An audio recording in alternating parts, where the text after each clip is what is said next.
విశాఖ ఉక్కు ఫ్యాక్టరీని మళ్లీ నెంబర్ 1 స్థానానికి తీసుకొస్తామని కేంద్ర మంత్రి కుమారస్వామి అన్నారు. 2-3 నెలల్లో కార్మికుల సమస్యలు పరిష్కరిస్తామని చెప్పారు. ఇక ఈ ఏడాది ప్రొడక్షన్ పూర్తి స్థాయిలో ఉండాలని లక్ష్యంగా పెట్టుకున్నట్టుగా ఆయన చెప్పారు.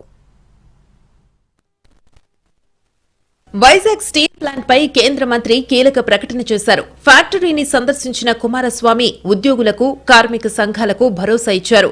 కార్మిక సంఘాల నేతలతో భేటీ అయి విశాఖ ఉక్కు పరిశ్రమ స్థితిగతులు, ఇతర అంశాలపై సమీక్షించారు. ప్లాంట్ భవిష్యత్తుపై చర్చించారు. 3 ప్రధాన యూనిట్ల నుంచి 6 కూటమి పార్టీల అనుబంధ యూనియన్లకు చెందిన మరో 6 ఈ మీటింగ్లో కూర్చున్నారు. సమావేశం అనంతరం కుమారస్వామి ప్లాంట్ ఫ్యూచర్ పై ఓ క్లారిటీ ఇచ్చారు. Our planning is not to go for privatization. We wanted to revive the plant. Give some time actually. I have already decided mentally, I prepared to revive the plant, give some rebirth to the plant. I expressed it before you.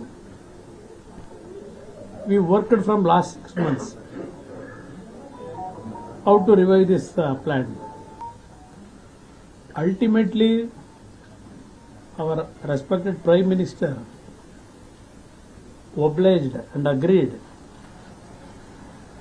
of our request from my side, and our Honorable Chief Minister also requested when he met us several times. అంతకుముందు Visakha airport దగ్గర కుమారస్వామికి రాష్ట్ర మంత్రులు, ఎంపీలు, BJP నేతలు స్వాగతం పలికారు. కుమారస్వామి నేరుగా steel ప్లాంట్లోనే హిల్ టాప్ గెస్ట్ హౌస్ కు చేరుకున్నారు. కుమారస్వామి రోడ్ షో సందర్భంగా దీక్ష శిబిరం దగ్గరకు చేరుకోగానే అక్కడున్న వామపక్ష కార్మిక సంఘాల నేతలు నినాదాలు చేశారు. సెయిల్లో విలీనం చెయ్యాలని, సొంత గనులు కేటాయించాలని డిమాండ్ చేశారు. కొన్ని చోట్ల ఫ్లెక్సీలు కనిపించాయి. 100% వ్యూహాత్మక అమ్మకాన్ని రద్దు చేయాలంటూ, ఉద్యోగుల కుదింపు ఆపాలంటూ డిమాండ్లు వినిపించారు. విశాఖలో కేంద్ర మంత్రుల కాన్వాయ్కు త్రుటిలో ప్రమాదం తప్పింది. కేంద్ర మంత్రులు కుమారస్వామి, శ్రీనివాస వర్మ విశాఖ ఎయిర్పోర్టు నుంచి స్టీల్ ప్లాంట్కు వెళ్తుండగా షీలానగర్ వద్ద కాన్వాయ్లో 3 వాహనాలు ఒకదానితో ఒకటి ఢీకొన్నాయి.